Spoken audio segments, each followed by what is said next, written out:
Assalamualaikum warahmatullahi wabarakatuh. Waalaikumsalam warahmatullahi wabarakatuh. Bismillahirrahmanirrahim. Alhamdulillahi rabbil alamin.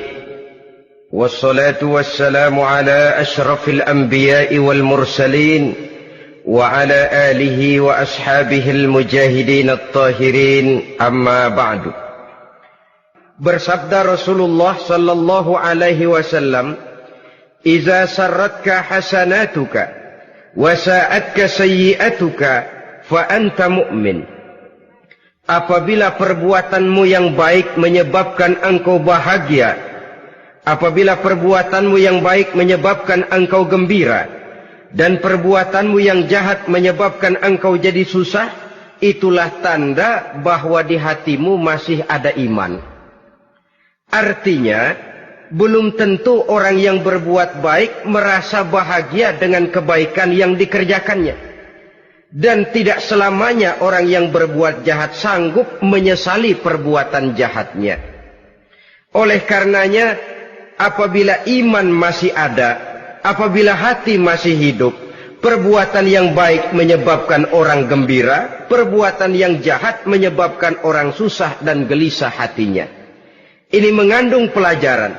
Sekali kita berbuat baik, jangan sekali-kali menyesali kebaikan itu. Sebaliknya, satu kali kita melakukan kesalahan, hendaknya selalu menyesalinya. Kadang-kadang dalam kehidupan, karena orang tempat kita berbuat baik itu rupanya membalas air susu dengan air tuba, kita lalu menyesali kebaikan. Lahirlah kata-kata, "Nyesal saya nolong dia." Ibarat pepatah katanya, nolong anjing kejepit. Waktu kejepit setengah mati kita tolongin, begitu selesai dia dari kejepitnya, malah kita digigitnya. Saudara hadirin yang saya muliakan, dalam kehidupan sehari-hari barangkali ini kena filsafat yang disebut dorong mobil mogok.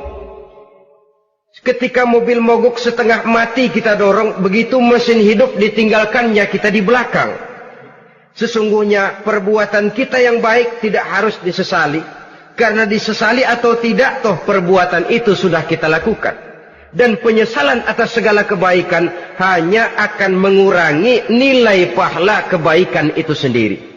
Berbahagialah apabila berbuat baik, walaupun orang yang kita melakukan kebaikan membalasnya dengan kejahatan. Menyesalah apabila berbuat kesalahan, apabila melakukan dosa, karena itu pertanda nilai iman yang masih hidup dalam jiwa kita. Saudara-saudara kaum muslimin yang berbahagia, jadi sungguh pun pahala dan dosa sesuatu yang abstrak, efeknya jelas dia mendatangkan kebahagiaan atau membawa kepada kegelisahan batin di dalam kehidupan manusia.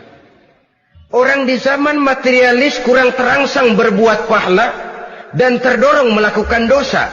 Kenapa? Karena pahala tidak kelihatan, dosa tidak nampak.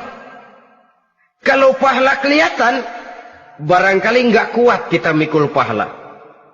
Kalau dosa benjol, umpama tiap bikin dosa palanya benjol, barangkali sudah nggak karu-karuan kepala kita. Baik pahala, baik dosa, sesuatu yang tidak nampak oleh pandangan mata zahir, tapi yang punya efek dalam kehidupan ini. Orang yang banyak pahalanya dengan orang yang banyak dosanya, kalau dia berjalan barangkali sulit kita membedakan. Tapi efeknya dalam kehidupan ini jelas adanya. Sesuatu yang bernama pahala kita perlukan, karena hidup tidak berhenti hingga di sini. Sesuatu yang bernama dosa harus kita hindarkan, karena ada kelanjutan sesudah hidup yang sekarang ini. Kehidupan dari satu pertanggungan jawab.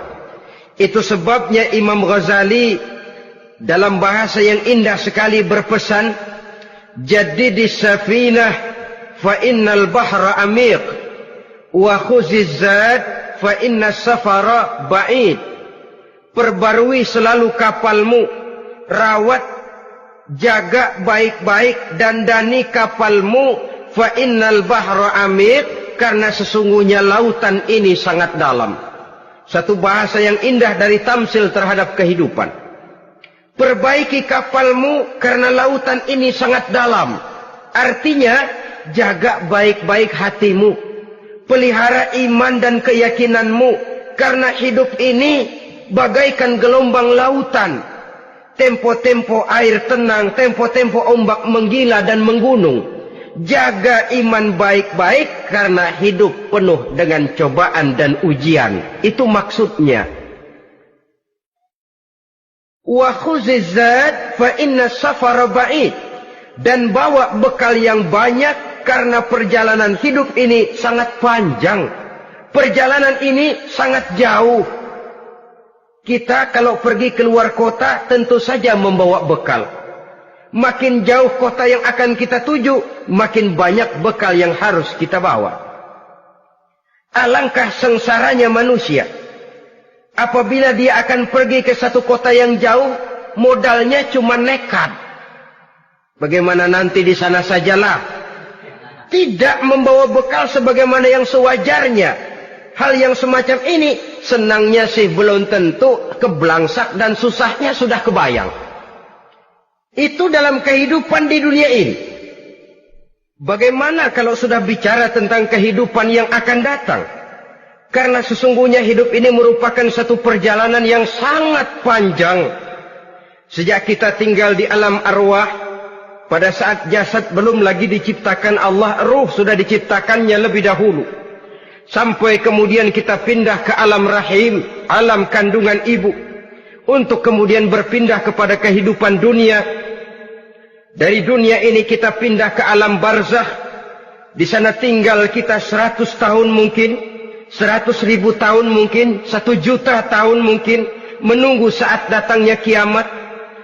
Lalu dari alam barzakh pindah kita ke alam akhirat. Satu perjalanan yang sangat panjang. Alangkah malangnya, alangkah sengsaranya, jika tahu kita begitu panjangnya perjalanan hidup ini, tidak ada bekal yang kita bawa. Artinya kesengsaraan, kesulitan yang bertali-tali sudah jelas akan menimpa kita. Kalau pergi kita keluar kota membawa bekal uang, membawa bekal makanan, apa bekal yang mesti kita bawa? Apabila kita kembali ke alam barzakh, kembali ke alam kubur, berkumpul di padang mahsyar di akhirat nanti, nasi yang mau kita bawa, uang yang mau kita bawa, tentu tidak lagi. Karena kehidupan materialis selesai di atas liang lahat. Bila masuk kita ke liang lahat, disitulah pahala dan dosa memegang peranan yang sangat penting. Maka pada pertemuan malam ini kita akan bicara tentang pahala dan dosa itu. Saudara-saudara kaum muslimin rahimakumullah. Yang dinamakan pahala, kata Imam Ali Al-Jurjani dalam kitab At-Ta'rifatnya, ma yastahiqqu bihi ar-rahmatu wal maghfiratu minallahi ta'ala. Sesuatu yang pelaksananya berhak untuk mendapat rahmah dan ampunan dari Allah. Dengan kata lain, nilai pahala adalah akibat dari perbuatan-perbuatan di dalam melaksanakan perintah dan anjuran yang ada di dalam kehidupan agama. Apabila perintah dan anjuran kita laksanakan, nilai pahala itu lalu datang. Nah, nilai pahala dalam Islam, menurut konsepsi Quran, Allah menjelaskan, man jaa bil hasanati falahu asyru amsalihha. Barang siapa yang datang membawa satu kebajikan, barang siapa yang melaksanakan satu kebaikan, maka dia akan mendapat balasan 10 kali dari kebaikan yang dikerjakannya. 10 kali ini pun masih dilipat gandakan dengan 7. 7 ini pun masih dikalikan 100. Dan itu pun masih ditambah dengan pernyataan, wallahu yudha'ifu liman yasha. Allah masih akan melipat gandakan perbuatan baik seseorang yang dikehendakinya. Itulah nikmatnya dalam Islam. Tetapi sebaliknya, wa man jaa bisayyi'ati fala yujza illa mislaha. Barang siapa yang melakukan satu kejahatan, dia tidak akan mendapat balasan kecuali sesuai dengan kejahatan yang dikerjakannya. Alangkah rahman dan rahimnya Allah. Orang yang berbuat baik dibalas 10, dikali 7, dikali 100, masih dilipat gandakan pula. Tapi orang yang berbuat jahat tidak akan mendapat balasan kecuali sesuai dengan kejahatan yang dikerjakannya. Ini kan beda dengan sifat kita manusia. Kita ini kadang-kadang kalau dijitak membalasnya mukul. Tapi kalau orang berbuat baik kepada kita, kita enggan untuk berbuat baik kepada orang tadi. Allah tidak mengajarkan begitu. Satu kebaikan berbalas 10. Satu kejahatan berbalas dengan satu kejahatan. Maha Rahman dan Rahim Allah. Bahkan dalam Islam, niat berbuat baik saja mendapat pahala. Sedangkan niat berbuat jahat belum ditulis merupakan satu dosa sampai kejahatan itu dikerjakan oleh orang yang niat tadi. Umpamanya, saudara niat nanti malam giliran pengajian saya mau hadir di majelis taklim. Pas datang waktu malam hujan turun sangat lebat. Saudara berhalangan datang ke majelis taklim, saudara sudah mendapat pahala niat. Tapi saudara niat, nanti malam kalau turun hujan, saya mau bongkar rumahnya si fulan, saya mau curi seluruh harta bendanya. Ternyata malam, saudara tidak mengerjakan perbuatan itu. Itu belum ditulis dosa, sampai perbuatan itu benar-benar dikerjakan. Tapi lalu jangan macam-macam, kalau begitu niat aja yang baik, biar nggak usah dikerjain. Niat aja pengen ngaji walaupun tidak ada niatan untuk ngaji. Allah lebih tahu tentang apa yang terdetik di dalam hati sanubari kita. Itulah sebabnya sangat dianjurkan orang untuk melakukan segala macam kebajikan. Dan dianjurkan orang menjauhkan segala macam bentuk kejahatan. Karena dia akan berefek melahirkan dosa dan pahala. Dosa dan pahala itulah alat untuk memperoleh kebahagiaan di alam kubur, di padang mahsyar, sampai di akhirat nanti. Di dunia ini mungkin segalanya bisa kita beli dengan yang namanya uang. Keamanan kita bisa menyewa petugas untuk menjaga rumah kita. Kendaraan yang mewah bisa kita beli. Udara yang sejuk bisa kita ciptakan. Siapa banyak uang, dia raja. Mungkin itu di dunia. Tapi bisa apa uang kalau kita sudah masuk ke alam kubur? Bisakah munkar nakir kita sogok? Udah karkir, jangan nanya nih, cepet. Bisakah malaikat azab menyingkir dengan uang semir? Ternyata tidak. Untuk memperoleh kebahagiaan di sana, nilai pahala. Kesengsaraan akan kita dapat kalau kita banyak menumpuk dosa. Oleh karena itu jangan beranggapan, pahala nggak kelihatan, dosa juga nggak kelihatan, biarin saja. Yang tidak kelihatan ini pada waktunya akan memegang peranan yang sangat penting. Tapi tidak cuma untuk menghadapi hidup di situ, kita lalu harus berbuat baik dan meninggalkan yang jahat. Terutama juga di dunia ini. Toh pepatah bilang gajah mati meninggalkan gading, harimau mati meninggalkan belang. Apa yang akan kita tinggalkan setelah kita mati? Kita ingin jasad kita boleh hancur terkubur tanah, tapi nama kita ingin hidup terus, dikenang orang 100, 1000, bahkan 1.000.000 tahun yang akan datang. Ditulis orang dengan tinta emas dalam sejarah, tercatat kita sebagai orang baik-baik. Saudara-saudara kaum muslimin rahimakumullah. Lalu perbuatan apa yang bisa mendatangkan pahala itu? Saudara-saudara, semua perbuatan yang diperintah dan dianjurkan oleh Allah, yang dikerjakan dengan ikhlas hanya untuk mencapai ridho Allah, mendatangkan pahala. Kadang-kadang menurut pendapat kita remeh, tapi nilainya di sisi Allah besar. Itu pahala. Menghitung pahala itu hak prerogatif Allah. Perbuatan yang ringan Allah mau berikan ganjaran yang besar, itu urusan Allah. Misalnya, kata Nabi, la tahkiranna minal ma'rufi syai'an. Jangan kamu menganggap remeh perbuatan baik walaupun kecil.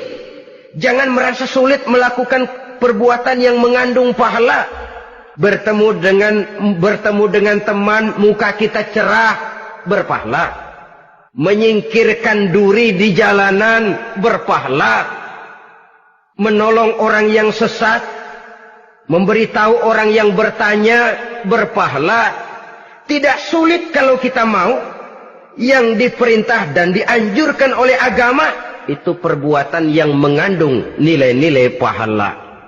Masalahnya cuma tinggal mau atau tidak dan dikerjakan dengan ikhlas.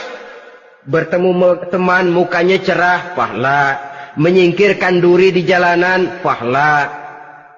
Sedekah, pahala. Tidak berupa perbuatan, bisa berupa ucapan. Misalnya bersolawat, pahala.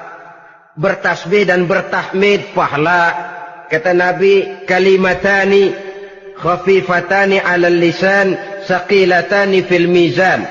Ada dua kalimat yang enteng di lidah tapi berat di timbangan akhirat nanti. Apa itu? Subhanallah walhamdulillah. Itu kan amalan yang ringan, perbuatan yang mudah saja, tapi nilainya demikian besar dalam pandangan Allah. Jadi pendeknya, perbuatan yang bernilai pahala adalah perintah dan anjuran agama yang dilaksanakan dengan ikhlas semata-mata untuk mencapai ridho Allah, itu mengandung pahala. Niat dasarnya itu harus karena Allah.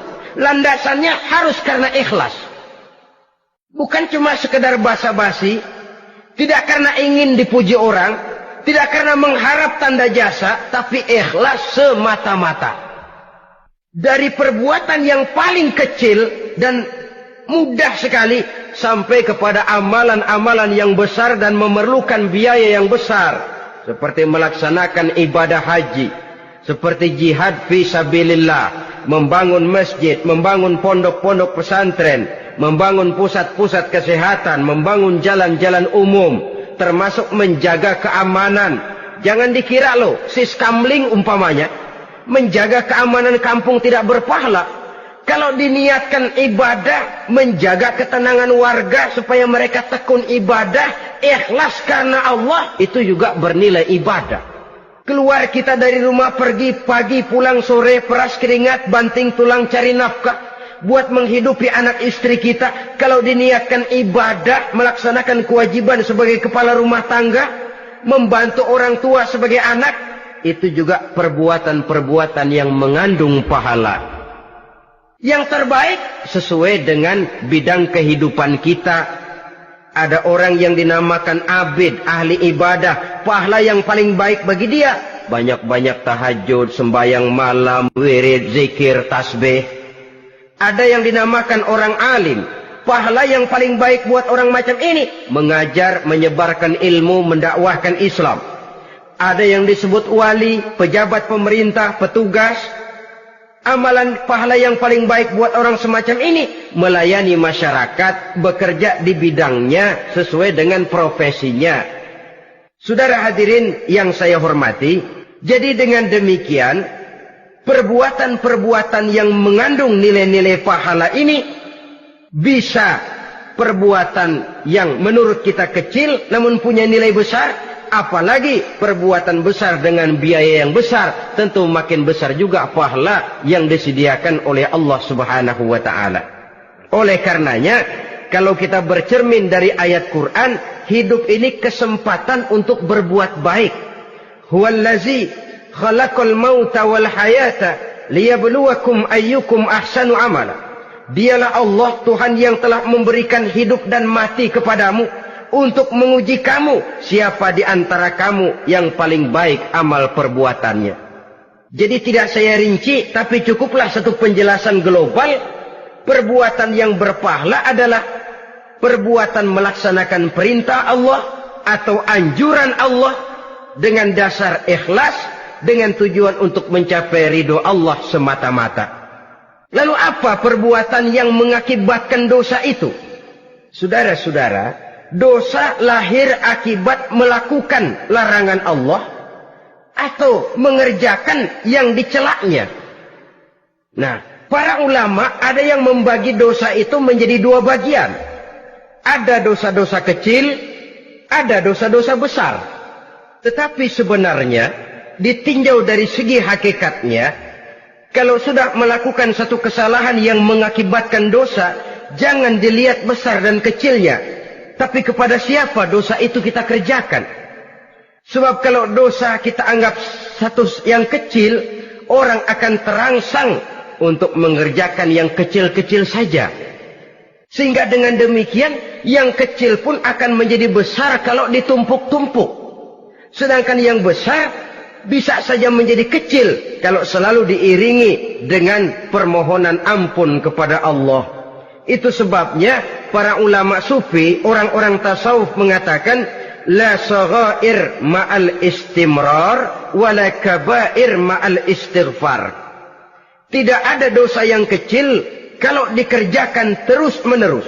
Dan tidak ada dosa yang besar kalau digempur tiap saat dengan perbuatan istighfar atau memohon ampun kepada Allah Subhanahu wa ta'ala. Cuma saja pada umumnya, karena dosa-dosa kecil itu lebih mudah taubatnya, dan ada janji Nabi, barang siapa yang meninggalkan dosa-dosa besar akan diampuni dosa-dosanya yang kecil-kecil. Oleh karena itu, pada kesempatan ini kita akan juga bicarakan apa saja yang termasuk klasifikasi dosa-dosa besar, dengan harapan kita bisa menjaga diri, menyelamatkan diri, jangan sampai terjatuh ke dalam dosa-dosa yang besar tadi. Tetapi bukan berarti kita harus terangsang melakukan dosa-dosa yang kecil. Biarin kecil ini, tobatnya gampang. Dosa kelas teri. Dosa itu kan tidak kelihatan. Lalu terangsang melakukan perbuatan dosa-dosa, walaupun kecil. Kalau berlarut terus-menerus, dia akan tumbuh menjadi dosa yang besar. Oleh karenanya, jangan sampai mengundang pengertian kalau kita membicarakan dosa-dosa yang besar, lalu terangsang melakukan dosa-dosa yang kecil. Karena bagaimanapun juga, dosa kecil dan dosa besar sama dalam arti kepada Allah kita melakukan kesalahan. Dan dosa yang kecil pun kalau bertumpuk, dia akan menjadi banyak. Saudara-saudara kaum muslimin rahimakumullah, ada beberapa jenis dosa-dosa besar. Jenis yang pertama, asyirku billah, syirik atau menyekutukan Allah. Dari sekian deretan dosa-dosa besar, syirik ini merupakan bapak moyangnya dosa. Dedengkotnya dosa, itu syirik, menyekutukan Allah. Bahkan dosa yang lain Allah masih mau mengampuni. Tapi kalau sudah syirik, menyekutukan Allah, itu sudah satu dosa yang tidak berampun sama sekali. Oleh karena itu tepat pesan Imam Ghazali tadi. Jadi di safinah fa innal bahra amik. Jaga iman, pelihara akidah, dandani kapal. Karena hidup ini gelombang lautan sangat dalam, hidup banyak cobaan. Di dalam hidup di zaman sekarang ini, saudara bisa perhatikan, di mana tensi ekonomi tinggi, lapangan kerja sulit, persaingan hidup makin tajam, sifat egois dan individualis tumbuh di mana-mana, rasa solidaritas sosial menurun, sifat gotong royong musnah, orang mudah potong kompas, potong jalan, ingin cepat kaya, ingin cepat naik pangkat, ingin dapat kedudukan. Kadang-kadang akidah pun terjual, akidah pun musnah, jatuh ke jurang syirik pun tidak jadi soal. Itu yang kita khawatirkan. Kalau dosa-dosa yang lain Allah masih mau mengampuni, tapi kalau sudah jatuh kepada syirik, Allah sama sekali tidak akan memberikan ampun. Dalam kaitan dengan ini barangkali tepat sinyalemen Imam Ali itu. Andai kata kemiskinan merupakan satu kepribadian, saya akan membunuhnya lebih dahulu. Artinya memang kemiskinan ini sering mendorong orang kepada jurang kemusyrikan. Tidak tahan menghadapi godaan perut akibat tensi ekonomi yang tinggi, lapangan kerja yang sulit. Iman pun jadilah ditukar dengan 3 liter beras. Akidah pun jadilah dibarter dengan 3 bungkus supermi, dengan pakaian bekas, dengan obat-obatan. Tidak jadi soal baginya mengejar kebahagiaan yang relatif singkat dengan mengorbankan kebahagiaan yang abadi. Persis ibarat pepatah, nyari jarum kampak hilang. Mencari sesuatu yang kecil, yang besar jadi sia-sia.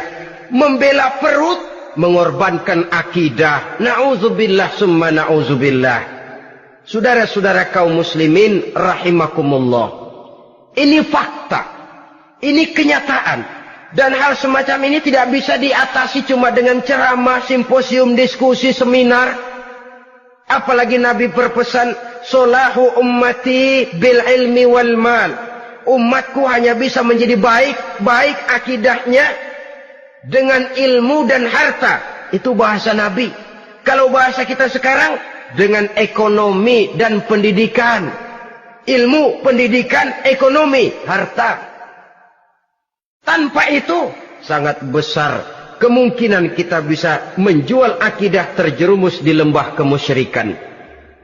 Maka terutama kepada saudara-saudara saya, muslimin yang terpencil jauh dari kota-kota besar, yang kadang dalam kehidupan seharinya imannya sering digoda oleh supermi, akidahnya sering ditantang oleh pembagian beras, pakaian-pakaian bekas, obat-obatan dan sebagainya. Jaga dan bentengi akidah kita. Lebih baik nyawa berpisah dari badan, asal iman jangan berpisah dari hati. Kepada adik-adik saya para remaja, para pemuda di kota-kota besar, yang iman dan akidahnya sering ditantang dengan minuman-minuman keras, fasilitas-fasilitas yang menghanyutkan, yang secara terarah dan praktis sedikit demi sedikit menggiring kita untuk keluar dari nilai-nilai akidah. Hati-hati, jaga baik-baik, sebab intan paling mahal, mutiara paling berharga, tidak lain nilai iman ini. Tergelincir kita daripadanya, jatuh ke lembah kemusyrikan, jatuh ke satu dosa yang teramat besar, yang Allah tidak akan pernah memberikan ampun lagi. Ini dosa besar yang pertama. Yang kedua, qatlun nafsi illa bil haq. Membunuh orang tanpa alasan yang benar. Di zaman kesulitan ekonomi kadang-kadang orang mudah nekat. Tengok saja, kadang-kadang karena pasal uang 100-200 perak saja nyawa bisa melayang. Kadang-kadang karena urusan yang remeh, salah omong, salah ambil, salah ucap, salah pegang, nyawa bisa jadi melayang. Alangkah murahnya nyawa, seakan-akan kita yang punya. Padahal nyawa itu hak milik Allah. Tidak pantas kita merampasnya, tidak pantas kita menghilangkannya dari jasad seseorang. Oleh karenanya, membunuh orang merupakan satu dosa yang sangat besar. Jangankan kepada orang yang seakidah, orang yang lain akidah saja pun, kalau dia hidup berdamai, rukun, berdampingan, kita harus melindungi. Apatah lagi teman seakidah sendiri. Saudara-saudara kaum muslimin rahimakumullah. Pantas kalau Nabi menyatakan, apabila dua orang Islam sudah saling berkelahi, berbunuh-bunuhan, al-qatil wal maqtul finnar. Yang membunuh dan yang dibunuh, dua-duanya sama-sama masuk neraka. Sahabat heran, ya Rasul, kalau yang membunuh masuk neraka sih wajar, tapi yang terbunuh kok neraka juga, kenapa? Kata Rasul, sebenarnya dia juga cuma sudah niat untuk membunuh, cuma keduluan saja. Andai kata dia tidak terbunuh, tentu dia yang akan membunuh. Saudara-saudara kaum muslimin rahimakumullah. Islam sesuai dengan namanya adalah agama damai. Kita tidak boleh mencari-cari musuh. Walaupun tidak boleh lari kalau bertemu musuh. Oleh karenanya, pantang seorang muslim menimbulkan benih keonaran menjadi biang kerok buat lingkungannya. Sesuai dengan namanya, seorang muslim adalah seorang yang dalam hidup senantiasa berusaha menebarkan salam, menebarkan kedamaian, ketenangan dan ketentraman. Dengan prinsip, musuh jangan dicari, bertemu pun jangan lari. Yang ketiga, termasuk dalam kelompok dosa besar ini, syurbul khamr, meminum minuman keras. Termasuk di dalam kata khamr ini ganja, morfin, narkotik. Sebab apa? Jenis minuman semacam itu tidak hanya merusak keadaan sekarang, tapi sekaligus merusak kehidupan yang akan datang.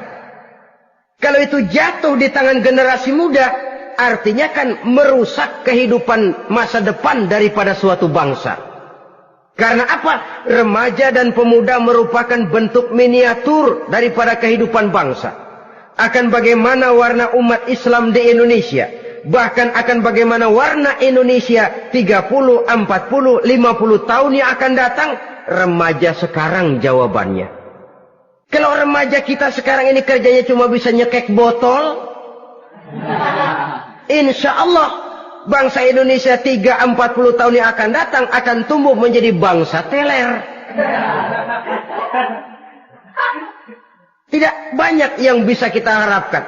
Remaja adalah gambaran masa depan dari satu bangsa, dari satu umat.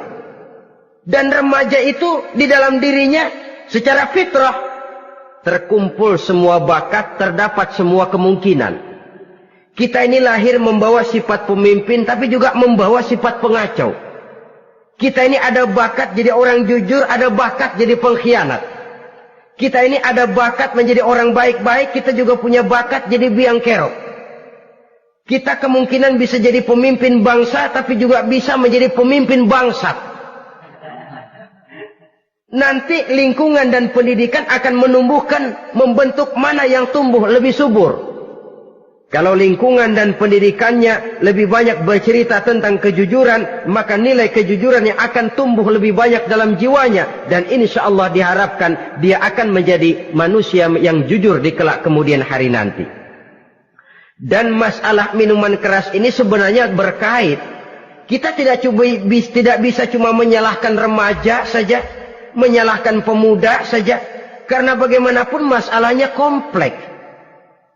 Menghancurkan sesuatu tanpa melihat kausalnya, tanpa melihat sebab akibatnya kan sama juga bohong. Kemungkinan karena broken home, kemungkinan karena pergaulan, kemungkinan karena kurang perhatian orang tua, kemungkinan karena akibat bacaan, tontonan, atau fasilitas berupa dibukanya pabrik-pabrik minuman keras, dijualnya minuman-minuman keras, di warung-warung yang remang-remang, yang memberikan kenikmatan, kebahagiaan, dan kebanggaan tersendiri, sehingga akhirnya orang terangsang untuk datang dan minum di sana.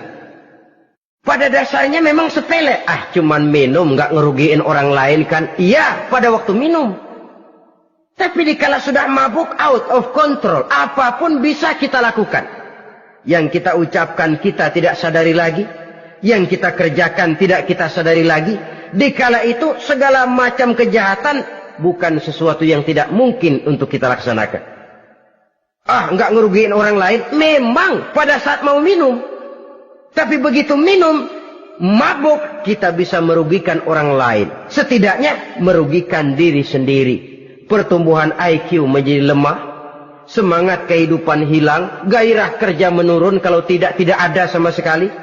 Lalu apa yang bisa kita lakukan di dalam kehidupan? Dan akan lebih celaka kalau ini menimpa kehidupan generasi muda kita. Kadang-kadang yang ironi ya, kalau yang orang tuanya mampu barangkali masih tertolong.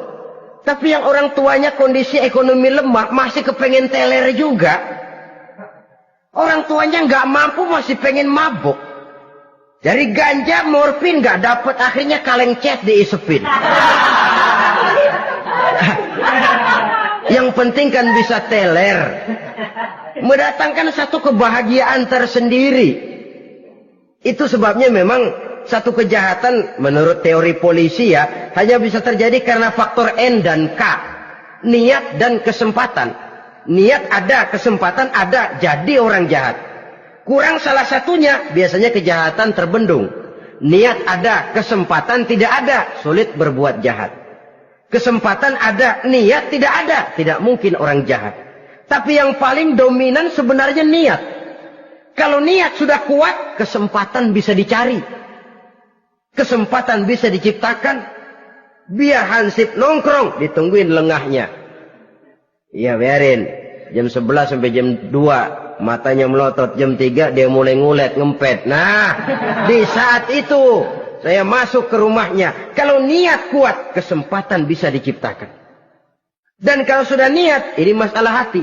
Kalau sudah masalah hati, menyangkut soal moral. Moral artinya sudah masuk kepada kehidupan agama. Saudara-saudara kaum muslimin rahimakumullah. Yang keempat yang termasuk jenis dosa besar, az-zina, perbuatan zina. Di zaman pergaulan bebas dengan prinsip free love, free sex ini, tengok sudah berapa banyak gadis-gadis bergelimpangan jadi korban. Berapa banyak bayi-bayi yang lahir ke dunia tanpa tahu kemana dia mesti memanggil bapak. Apakah deretan jumlah korban ini masih harus bertambah lagi? Paling tidak, biarlah yang sudah jadi korban, tapi jangan bertambah lagi hendaknya. Masing-masing kita berupaya menahan diri.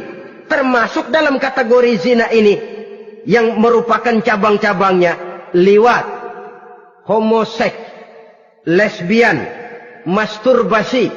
Bahkan masturbasi itu termasuk jenis zina tangan. Dan itu juga merupakan satu dosa. Di samping dosa juga merusak diri. Karena bagaimanapun juga dia akan mengurangi kemampuan daya pikir seseorang.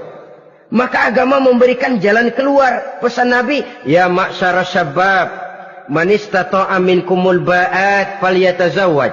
Hai para pemuda, kata Nabi, barang siapa di antara kamu yang sudah bisa ba'at, yang sudah mampu ba'at. Ba'at itu artinya memberikan nafkah, baik nafkah zahir maupun nafkah batin. Falyatazawwaj, maka hendaklah dia kawin. Jadi yang maksud ba'at ini ya nafkah zahir, ya nafkah batin. Kita kadang-kadang cuma bisa ngasih nafkah batin saja sudah merasa pokoknya kan saya sanggup untuk kawin, lalu kawin tanpa kehilangan, dengan kehilangan pertimbangan. Saudara-saudara, wa in lam yastati', adapun kalau dia belum mampu, fa alaihi bisyam, hendaknya dia banyak puasa. Fa innahu lahu wija, karena puasa itu akan merupakan benteng jangan sampai orang memperturutkan hawa nafsunya.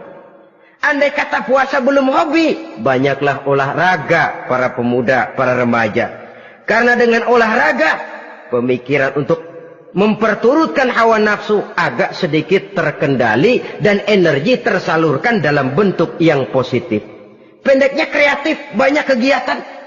Ini pesan Imam Syafi'i tepat itu. Kata beliau, inni ra'aitu wuqufal ma'i yufsiduh, in sala toba wa illam yajri lam yathib. Aku melihat air kalau diam rusak, tapi kalau dia mengalir jernih. Air kalau ngendap, nggak ngalir, nyamuk nyarang di situ, bisa jadi sumber penyakit. Manusia hidup begitu. Kalau nggak punya kegiatan, nggak kreatif, kerjanya cuma delohom, ayam-ayam, akhirnya jadi ngerusak. Ngomongin orang, si Ano, ngapa? Ano. Kebangetan nggak ngapa-ngapain, orang aja dipontenin. Orang diomongin, lahirlah namimah, lahirlah ghibah. Saudara-saudara, air itu kalau ngendap ada aja yang nyarang. Tapi kalau dia ngalir, orang ada kesibukan, insya Allah dia tidak akan jatuh kepada sesuatu yang bisa mengundang dosa. Isilah waktu dengan hal-hal yang bermanfaat. Karena hidup ini singkat dan tidak berjalan mundur ke belakang. Mundur hancur, berhenti diinjak orang. Sekali melangkah, jangan surut mundur ke belakang. Homoseks, terlepas dari penyakit kejiwaan. Sekarang ini kan sudah ada persatuan kaum gay katanya. Meminta perlakuan yang sama dan agar dibolehkan kawin sesama mereka. Secara manusiawi boleh. Secara manusiawi kita hargai mereka. Tapi dari kacamata agama, ini jelas merupakan penyimpangan. Dan penyimpangan merupakan suatu dosa. Terlepas dari pertimbangan manusiawi. Jangan karena terlalu memperturutkan suara manusiawi, lalu kita mengesampingkan agama.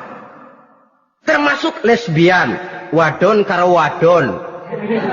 Ya, kalau homo itu kan lanang karo lanang katanya. Saudara-saudara kaum muslimin rahimakumullah. Ini bukan penyakit baru. Liwat, homoseks sudah dikenal dari zamannya Nabi Lot. Laki dengan laki. Lesbian dari zaman istrinya Nabi Lot. Terlepas dari penyakit kejiwaan, dari segi agama, ini merupakan penyimpangan dan merupakan dosa yang besar. Yang kelima, yang termasuk jajaran dosa kelas kakap, qazful mu'minina wal mu'minat, menuduh orang mukmin yang baik-baik, laki atau perempuan, melakukan perbuatan zina sehingga hancur namanya di masyarakat. Ini merupakan satu perbuatan dosa yang sangat besar dan sangat dimurkai oleh Allah. Saudara-saudara kaum muslimin rahimakumullah. Oleh sebab itu tentang masalah ini, kalau memang tidak ada saksi, jangan sembarang kita enteng lidah menuduh orang lain berbuat zina, menuduh orang lain berbuat serong. Dosanya kelewat besar di dalam kehidupan. Karena apa? Mencari harga diri itu berat, memelihara kehormatan diri jauh lebih berat. Satu kali orang dihancurkan namanya di masyarakat, dia akan terisolir jadinya. Oleh karenanya, berlindung kita kepada Allah, jangan sampailah dihinggapi oleh sifat ini. Karena sentimen kita kepada seseorang, karena hasad kita kepada seseorang, tidak senang melihat orang lain lebih maju, lalu lidah ini seenaknya saja mengucapkan kata. Padahal sanksi dan resikonya sangat besar. Yang kita tuduh barangkali mendapat pahala dari Allah. Kita sendiri yang menuduh tanpa saksi, tanpa alasan yang benar, mendapat dosa yang sangat besar. Saudara-saudara, memang kadang-kadang aneh dalam hidup ini. Seorang pelacur biasanya bisa menjaga mulutnya di masyarakat. Kata-katanya baik, sopan. Kenapa? Karena mulut yang satu sudah tidak terjaga.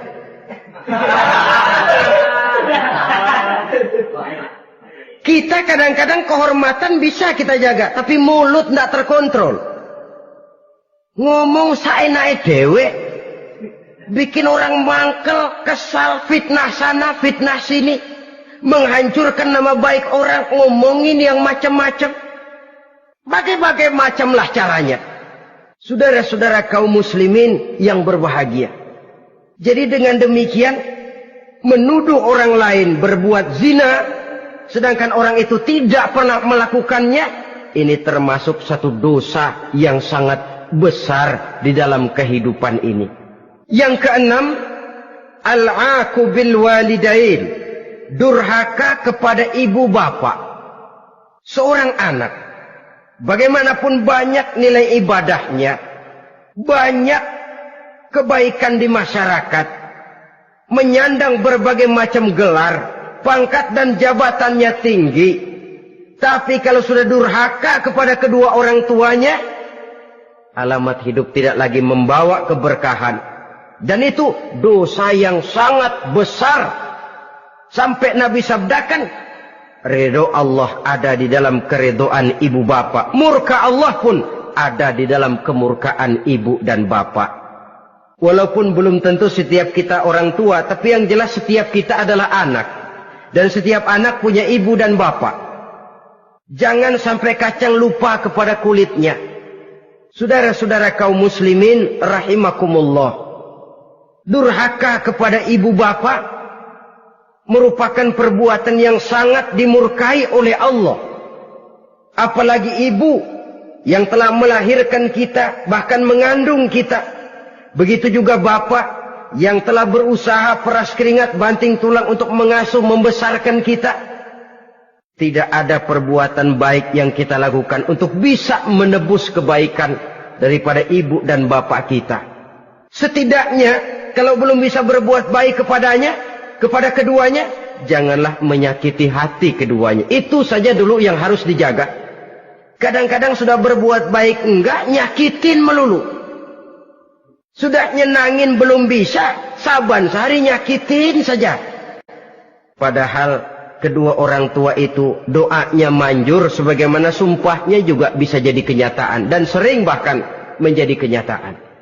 Sampai ibu bapak sudah wafat, sudah meninggal sekalipun, kewajiban berbakti masih harus terus dilakukan oleh seorang anak. Lalu yang ketujuh, at-tawalli yaumaz zahfi, berpaling pada hari pertempuran. Orang sedang sibuk-sibuk menghadapi musuh, maksudnya berjuang membela agama ini, dia lari menyelamatkan diri.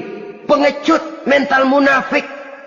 Ayo, kalau demi agama, mari kita maju ke depan. Allahu Akbar. Yang besar Allah, yang lain kecil semua. Maju. Orang lain maju serentak, dia mundur jauh ke belakang. Mental munafik, mental calo istilah sekarang ini. Oh, itu calo, mental calo. Tuhan gedek banget itu.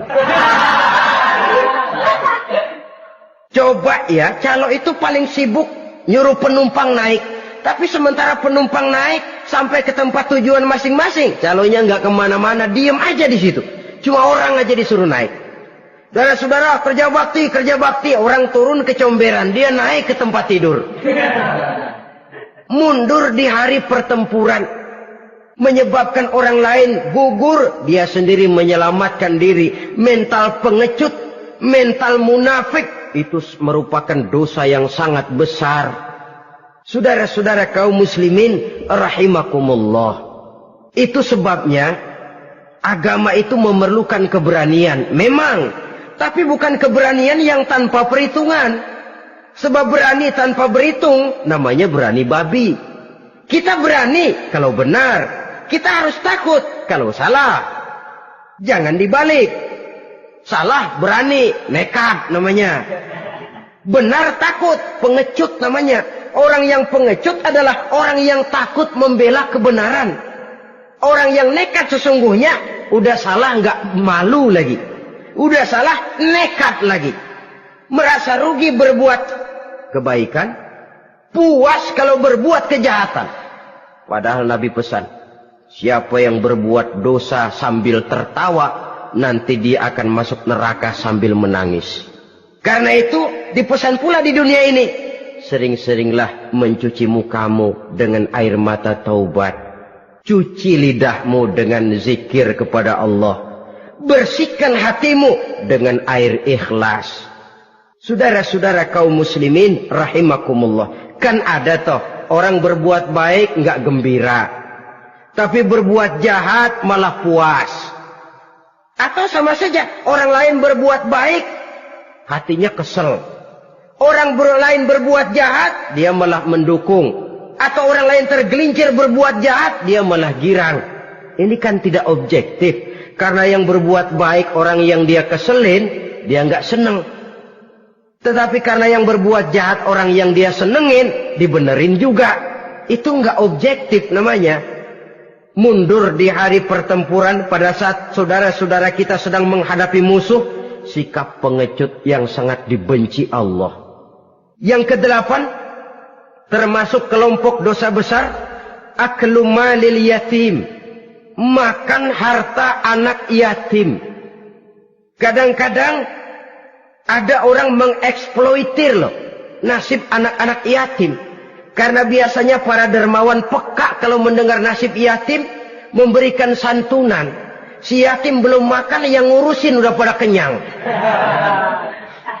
Mengeksploitir, memakan harta anak yatim termasuk dosa yang sangat besar.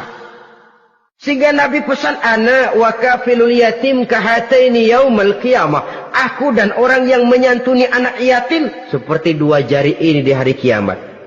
Rumah yang paling dimuliakan Allah adalah rumah yang di dalamnya ada anak yatim yang hidupnya dihormati.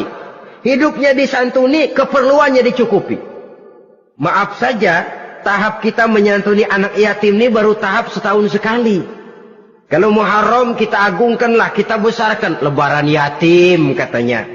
Kita kumpulkan dana, kita usap kepala yatim, kita kumpulkan beras. Kita bagikan hari itu. Perkara bulan depan kelaparan, kita tutup kuping.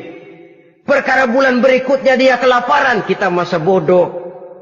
Bahwa di bulan Muharram kita santuni yatim piatu itu sudah baik.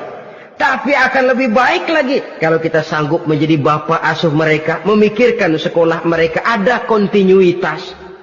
Kalau mereka diasuh oleh orang lain, lalu bertukar agamanya, berpindah akidahnya, kita ngomel habis-habisan. Tapi kita ada kemampuan, kita tidak mau berbuat semacam itu. Ya sama juga bohong namanya. Saudara-saudara kaum muslimin rahimakumullah. Orang yang menyantuni yatim mendapat pahala besar. Tapi orang yang mengkorup harta anak yatim, dosanya juga sangat besar.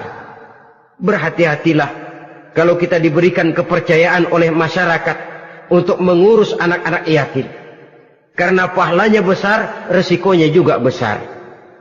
Yang kesembilan, syahadatuz zur, sumpah palsu. Sebab sumpah palsu ini menggunakan nama Allah untuk sesuatu yang tidak benar. Nama kita saja dibawa untuk yang tidak benar, kita jengkel. Nama kita dipalsukan untuk sesuatu yang tidak baik, kita kadang-kadang jengkel, tidak puas jengkel, menuntut melalui saluran hukum. Kenapa? Nama saya dicatut.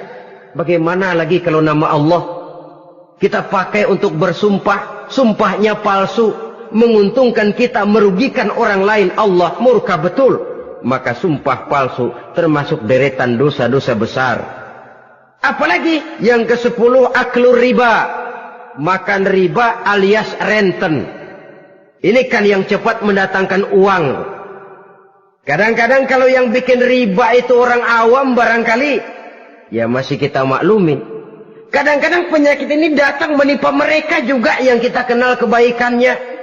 Bahkan suka datang ke musola, rajin ke masjid kadang-kadang. Riba masih dimakannya. Karena ini cara cari duit paling enak. Duit utuh tambahnya terus masuk. Na'udzubillah summa na'udzubillah. Itu yang diibaratkan dalam perjalanan Mi'raj waktu Nabi diperlihatkan neraka. Orang perutnya sebesar rumah dililit ular. Diseret-seret itu hancur perutnya. Dibulatkan lagi, diseret lagi, hancur lagi. Dibulatkan lagi, terus menerus begitu. Dia berteriak, mengerang, mengeluh, mengaduh kesakitan. Nabi tanya, itu apa Jibril? Itu contoh dari umatmu yang suka makan riba Muhammad. Makan renten. Saudara-saudara, ini kan mencekik leher orang. Orang sedang kesulitan. Kelihatannya sih baik, menolong. Tapi di belakang menolong itu nyekek. Di belakang nolong itu nyekek. Dan nyekek itu sebenarnya tujuan utamanya. Orang yang menjalankan riba pada dasarnya tidak punya perikman kemanusiaan kok. Kalau dia kelihatannya mau menolong, kelihatannya motifnya mencari untung di belakang itu. Jauh dari kemanusiaan. Yang ke-11, saudara-saudara, termasuk jajaran dosa besar itu qat'ur rahim, memutuskan silaturahmi, marah, hobi sama marah. Kalau 3 hari nggak marahan sama orang, ngebet palanya. Selalu nyari gara-gara. Kalau udah marah berlaku perpanjangan waktu. Tahun, 2 tahun, kadang-kadang seumur hidup. Saudara hadirin yang saya muliakan. Apalagi mengurangi timbangan termasuk kelas dosa besar. Makan suap termasuk dosa besar. Semir menyemir dosa besar. Apalagi bunuh diri. Nah, ini, bunuh diri dosa besar. Kadang-kadang karena sulit nekah, daripada hidup susah mendingan mati sekali.